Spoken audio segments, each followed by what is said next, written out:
Hello friends, मैं Vishwakarma sir from Parasia.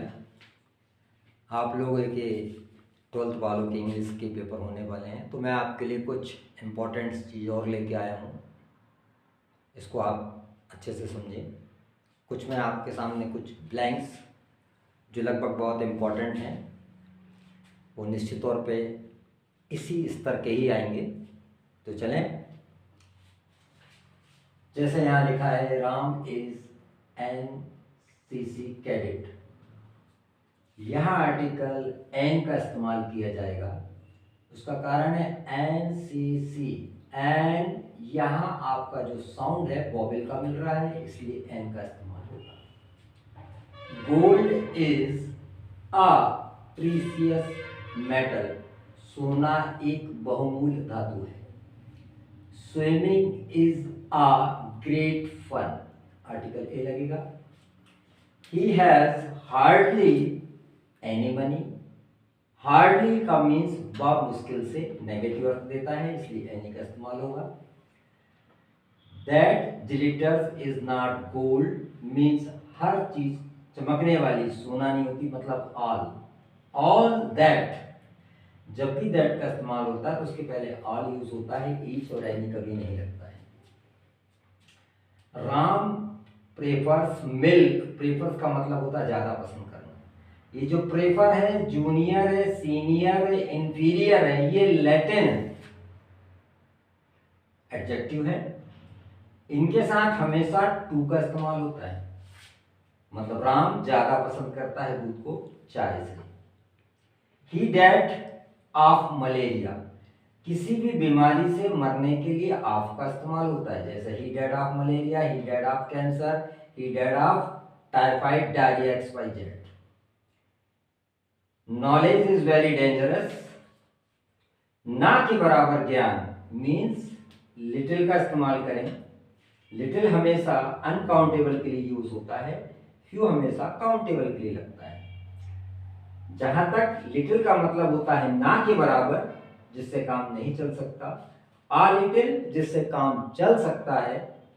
और जहां तक फ्यू का प्रश्न है, फ्यू मतलब काउंटेबल, ना के बराबर, आ फ्यू कुछ उससे काम चल सकता है। लेकिन यहां कहा गया है ना के बराबर ज्ञान खतरनाक होता है, इसलिए आपको यूज करना है little knowledge. Would you give me Khalistan books, तो यहां यूज होगा सम। एनी का इस्तेमाल हो नहीं सकता क्योंकि नेगेटिव सेंटेंस नहीं है, पहली बात। होल का मतलब ऑलरेडी पूरी, और होल हमेशा एक के पूरे के अर्थ में लगता है, तो यहां ऑलरेडी प्लूरल बुक्स चल रहा है। और मच अनकाउंटेबल में लगता है नेगेटिव सेंस में, तो स्वाभाविक तौर पे हम यहाँ पे यूज करेंगे would you give me some books. अब इसमें कुछ और भी देखें जो ग्रामर सेक्शन में पूछे जाएंगे, जैसे ही डिड इट करेक्टली। अब इसको नेगेटिव में जब आप चेंज करेंगे तो यह ध्यान रखिए, डिड आपका सेकंड फॉर्म है, तो आप यहाँ डिडंट का इस्तेमाल करेंगे, और जैसे डिडंट का इस्तेमाल होता है तो वर्ब फर्स्ट फॉर्म में ट्रांसफर हो जाएगी, तो डू। इस प्रकार he didn't do it correctly, ये आपका सेंटेंस होगा। ठीक इसी प्रकार he does his duty well. वो अपनी ड्यूटी अच्छे से करता है।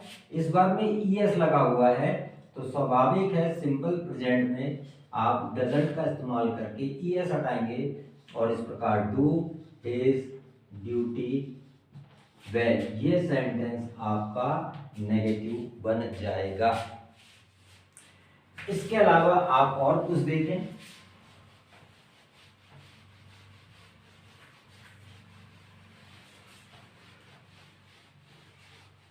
सेंटेंस जैसे अगर मान लो आता है he live in Mumbai since 2014, यहां लिखा रहेगा करेक्ट द वर्ब। ध्यान दीजिए, जब सिंस या फॉर का इस्तेमाल होता है तो स्वाभाविक तौर पे ये प्रेजेंट परफेक्ट कंटिन्यूस में जाता है ये सेंटेंस, तो आपको यहाँ हैव बीन, हैज बीन के साथ इसको प्रेजेंट पार्टिसिपल मतलब वर्ब प्लस आईएनजी का इस्तेमाल करेंगे। तो ऐसे ही के साथ हमेशा हैज बीन का इस्तेमाल होता है। तो he has been living in Mumbai since 2014। ठीक इसी प्रकार आपके पास सेंटेंस अगर ऐसा आया, इफ यू लर्न इंग्लिश, अगर आप इंग्लिश सीखते हैं, यू कैन स्पीक, आप बोल सकते हैं। अगर आपको अनलेस का इस्तेमाल आता है तो इफ की जगह अनलेस का इस्तेमाल करेंगे, लेकिन इफ यू लर्न इंग्लिश, यदि आप इंग्लिश सीखते हैं, यू कैन स्पीक, आप बोल सकते हैं। लेकिन अनलेस में नेगेटिव अर्थ आता है, जब तक आप इंग्लिश नहीं सीखते हैं तो आप नहीं बोल सकते हैं।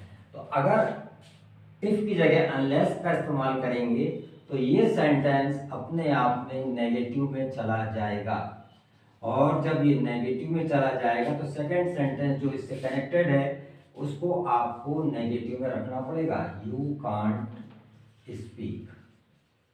तो इस प्रकार ये अनलेस का इस्तेमाल हो गया। एक और चीज यहां देख लीजिए इसके सबऑर्डिनेट में, if he doesn't work hard he won't pass, यदि वो मेहनत नहीं करता तो वो पास नहीं होगा। तो इसकी जगह जब आप अनलेस का इस्तेमाल करेंगे, ही का इस्तेमाल करेंगे, तो नेगेटिव शब्द हटाना पड़ेगा क्योंकि ऑलरेडी अनलेस में नेगेटिव अर्थ शामिल है। तो इसको प्रेजेंट सिंपल का वाक्य है, तो जब भी डजंट हटता है तो वर्ब में एस या ईएस बढ़ा दिया जाएगा। तो वर्क्स हार्ड ही वोंट पास। और एक बात और देख लीजिए, ये भी सेंटेंस निश्चित तौर पे आएंगे यूजिंग नो सूनर देन। ये हमेशा एज सून एस के स्थान पे लगता है। एज सून एस और नो सूनर सेम मीनिंग देते हैं। तो जब भी ऐसे सेंटेंस पूछे जाएंगे जैसे as soon as he gets his salary he starts spending।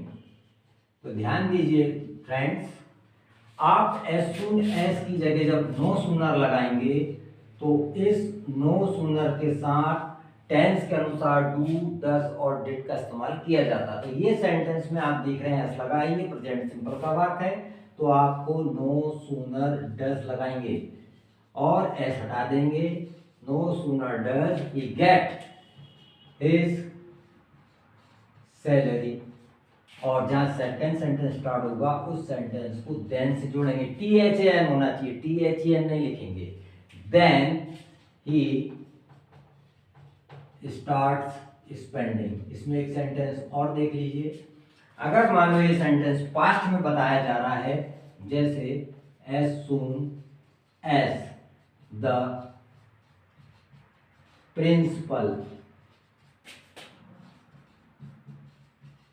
entered the class, students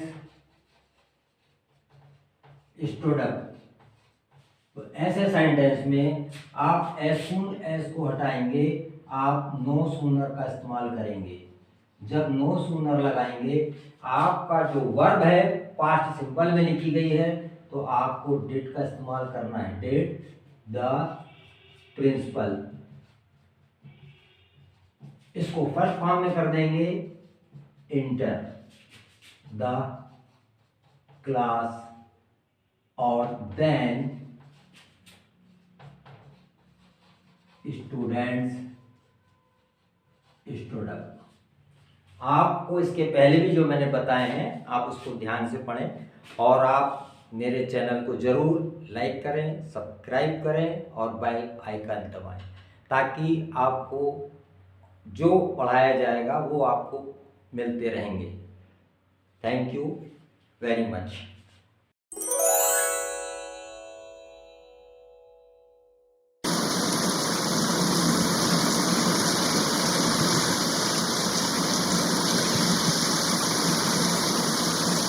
है।